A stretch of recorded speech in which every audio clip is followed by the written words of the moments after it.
আসসালামু আলাইকুম, সবাই কেমন আছেন? আশা করি সবাই ভালো আছেন। তো আজকে চলে আসলাম নতুন একটা ব্লগ নিয়ে, রান্না বান্নার ব্লগ। তাহলে চলুন আপনারা দেখুন আমার সম্পূর্ণ ব্লগটি। দেখতে পারলে আপনারা বুঝতে পারবেন সারাদিন আমি কি করতেছি। তো আজকে সকালটা আলহামদুলিল্লাহ খুবই সুন্দর লাগতেছে। এই যে সবুজ প্রকৃতি, এটা হচ্ছে আমার বাড়ির পিছনের অংশ।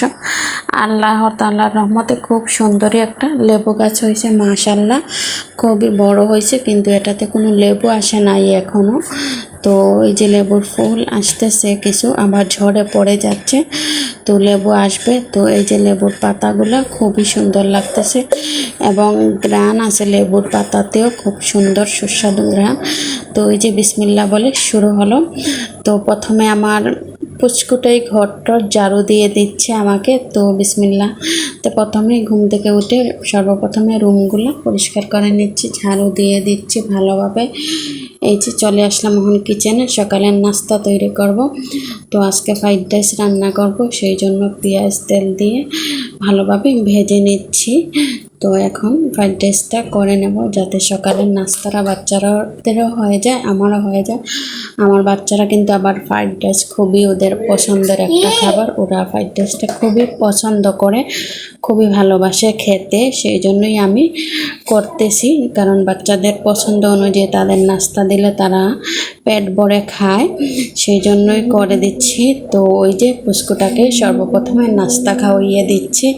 দেখেন পুচকুটা বিসমিল্লাহ বলে কেক খাবে, ও শুধু ওর ফেভারিট কেক খাবে। এই যে এখানে ডিম সিদ্ধ দিছি, এই যে ও বলতেছে ও ডিম খাবে না, এই যে ও ডিম খাবে না, জোর হাত ধরে ও মাপ চাইতেছে যে আমি ডিম খাবো না, আমাকে ডিম দিও না। কেন যে বাচ্চারা ডিম খেতে চায় না, সেটাই আমি জোর করে একটুকু ওকে খাওয়াতে পারি নাই আমি, ও কেকই খাবে। তো ওই যে কেক খেয়ে এখন প্যাকেটটা বলতেছি ঝুড়ির মধ্যে ফেলো।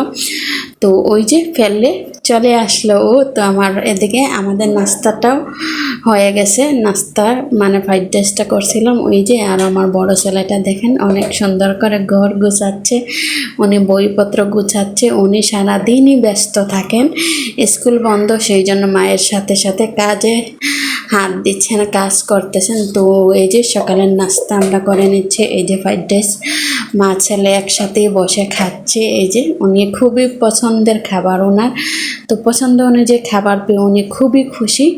তো এই যে আমিও বিসমিল্লাহ বলে শুরু করলাম। না, নিজের হাতে রান্না করা খাবার খুবই টেস্টি হয়, খুবই ভালো হয়েছে আলহামদুলিল্লাহ। এই যে মরিচও ভেজে নিয়েছি, এর সাথে ডিমও দিছি, খুবই ভালোই হয়েছে।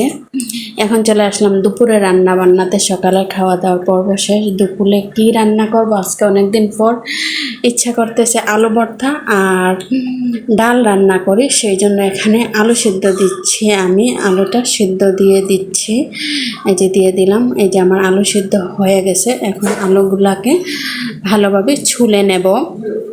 এখানে মরিচ ভেজে নিচ্ছি, কারণ মরিচ ভাজা দিয়ে আলু ভর্তা করলে আলু ভর্তার টেস্টটা খুবই অন্যরকম হয়। তো এখানে আলুগুলো আমি ছুলে নিচ্ছি সর্বপ্রথমে।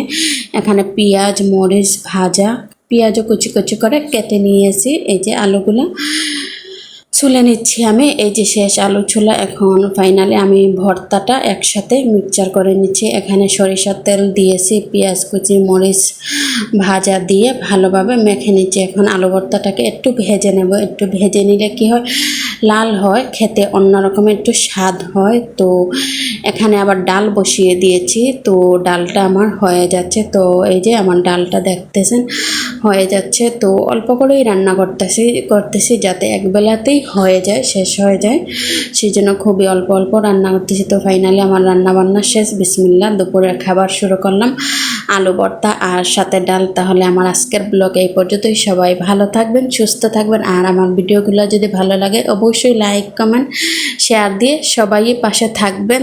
তাহলে আজকে এখান থেকে আমি বিদায় নেব, এবং যারা আমার ইউটিউব চ্যানেল থেকে দেখেন অবশ্যই আমার চ্যানেলটিকে সাবস্ক্রাইব করে নেবেন এবং বেল বাটনটি ক্লিক করে রাখবেন।